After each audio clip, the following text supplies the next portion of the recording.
वही गए वो जमाने जब लड़की को घरवाले साड़ी पहनाना सिखाकर ससुराल भेजा करते थे। अब तो अरे क्या सारा दिन ये सड़ा सा पैजामा पहनकर घुमा करती है।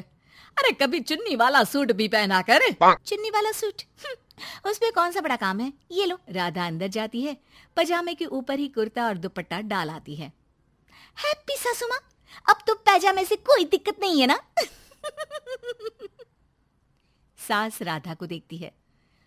हाँ कोई दिक्कत तो नहीं, लेकिन बहू तो बहू की तरह ही अच्छी लगती है ना। अरे बिंदी लिपस्टिक लगाया कर। अगले दिन राधा पजामे के ऊपर ऊंची सी साड़ी पहनकर तैयार होकर आती है। ससु माँ, चाय ले लीजिए। अरे राधा, ये क्या झोकर बनी हुई है। अरे साड़ी के नीचे से पजामा दिख रहा है। अरे तो कोई बात नहीं है ना ससु माँ, आप ही को तो बहू ऐसी चाहिए थी ना, बहू जैसी। अब मैं क्या करती। तभी वहां श्याम आ जाता है।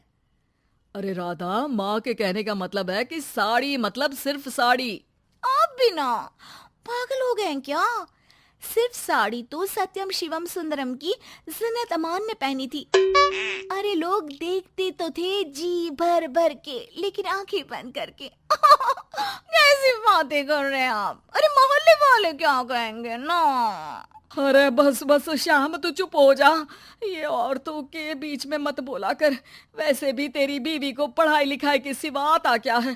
कल को सिर्फ साड़ी पहनकर निकल आई ना बाबा ना, हंगामा हो जाएगा। अरे बहू, वो कहना ये चाह रहा था कि नीचे ये तू जो पजामा सजा लेती है ना, वो नहीं पहनना है ना। राधा सास की बात सुनकर परेशान सी हो जाती है। वो समझ नहीं पाती कि उसे क्या करना है। मैं कैसे इन लोगों को समझाऊं कि मैंने बचपन से ही सिर्फ पैजामे ही पहने। मेरी शादी के दिन भी लहंगे के नीचे पजामा ही तो था। अरे किसी को पजामे से क्या दिक्कत हो सकती है। क्या करूं मैं। राधा रोने लगती है, जिसे उसका पति देख लेता है। अरे अरे मेरी प्यारी राधा, रो क्यों रही हो। अच्छा चलो, शाम को तुम्हें घुमाने लेकर चलता हूँ, और इतना ही नहीं, मैं तुम्हें शॉपिंग भी करवाऊंगा। राधा ये सुनकर खुश हो जाती है। ओह, आइसक्रीम के साथ शॉपिंग, वाह। मैं भी लिस्ट बना लेती हूँ कि क्या क्या लेना है मुझे। बस फिर क्या था, राधा बैठ जाती है लिस्ट बनाने। माँ देख, तेरी सारी समस्या का मैंने समाधान कर दिया। अरे ऐसा क्या कर दिया, पजामे वाली को छोड़ दिया क्या तूने। अरे कैसी बात कर रही हो माँ, पजामे वाली नहीं, राधा नाम है उसका। तभी डोरबेल बजती है और पड़ोस की चाची घर आती है। उनके हाथ में एक पजामा होता है। अरे मैंने सोचा कि ये कपड़ा सड़क पर गिरा था, किसी ने सुखाने डाला होगा। अब ना ये पेटीकोट जैसा था, ना ही पतलून जैसा। तभी मैं समझ गई ये राधा बहू का पजामा होगा। तो पहनती है ना ये। अरे चाहे पार्टी वेयर हो या फिर घर का कपड़ा, तुम्हारे बेटे की शादी के एल्बम देख रही थी, बहू ने तो लहंगे के नीचे भी पजामा पहना था। ठीक है चाची, दे दिया ना पजामा। अब पजामा पुराण मत सुनाओ, चली जाओ। चाचा जी के खांसने की आवाज आ रही है, जाकर पानी दे आओ उन्हें। अरे हाँ हाँ, जोरू का गुलाम जा रही हूँ मैं। चाची के जाने के बाद, अरे अड़ोस पड़ोस वालों को बोलकर क्या फायदा होगा बेटा। अब तो घर मशहूर हो जाना ही है पजामे वाली बहू के नाम से। तभी वहां ससुर आ जाते हैं। अरे वो पीछे वाले घर के शर्मा जी ने तो घर के पोस्टल एड्रेस में यही लिखना शुरू कर दिया है, पजामे वाली बहू के घर के पीछे गली नंबर 7। अरे बस बस, आ गए तुम। दुकान आज जल्दी बंद कर दी। अरे क्या करूं, ये टाइट पैंट पहनकर बैठा नहीं जाता दुकान में। ज्यादा देर हुई तो थोड़ी देर पीठ सीधी करने घर चला आया। वैसे आज माँ बेटा साथ में क्या बातें कर रहे हैं। हाँ अरे हाँ, बातों से याद आया। बोल रहा है कि पजामे वाली प्रॉब्लम का सलूशन ढूंढ लाया है। जरा बता दो बेटा, क्या समाधान निकाला है।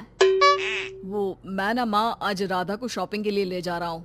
अरे बेटा क्या बात है, कितनी अच्छी बात है। हाँ माँ, इतना ही नहीं, वो तो पूरी लिस्ट तैयार कर रही है कि वो क्या क्या खरीदेगी। जब इतना खरीदेगी तो कुछ अलग तो पहनेगी ही ना। उधर राधा बाजार जाने के लिए पजामा टी शर्ट पहनकर तैयार हो जाती है। चलिए जी, मुझे काफी सामान लेना है। पति श्याम उसे बाजार ले जाता है, जहां राधा एक नहीं दो नहीं बल्कि 12 पजामे खरीदती है, वो भी अलग अलग रंगों के। और वो सारे पजामे लेकर घर आ जाती है। अरे आ गई बहू रानी, क्या लेकर आई हो? पिताजी ये देखिए, आपके लिए ये पजामा लेकर आई हूँ, प्योर खादी का है। पैंट लुक में इसे आप दुकान में भी पहनकर जा सकते हैं। और खुद कह लिए ये 12 पजामे, हर रंग हर प्रिंट के। राधा अपने कमरे में चली जाती है, लेकिन सास सर पर हाथ रखकर बैठ जाती है।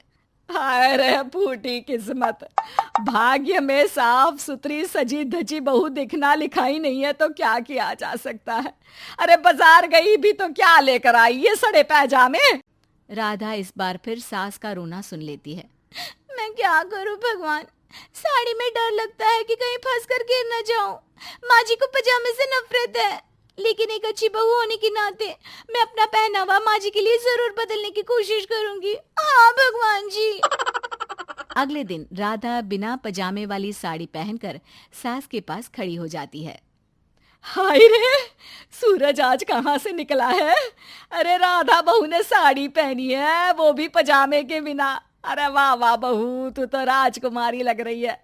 अरे लेकिन एक जगह खड़ी क्यों है? वो माँ जी इसलिए कि मैं गिर सकती हूँ। अरे हाँ जी, हमने तो 4 तल्ले के मकान को एक कर रखा था, ऊपर नीचे सारा घर संभाला था, वो भी साड़ी में। अरे कैसे गिरेगी तू, मैं भी तो देखती हूँ।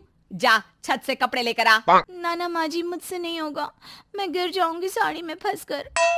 लेकिन सास नहीं मानती और राधा को साड़ी पहनकर छत पर जाना पड़ता है। लेकिन जैसे ही वो सारे सूखे कपड़े लेकर उतर रही होती है तो सीढ़ियों से गिर जाती है। फिर क्या? ओह, इनको काफी गहरी चोट आई है, लगता नहीं कि... नहीं डॉक्टर साहब, ऐसा मत बोलिए।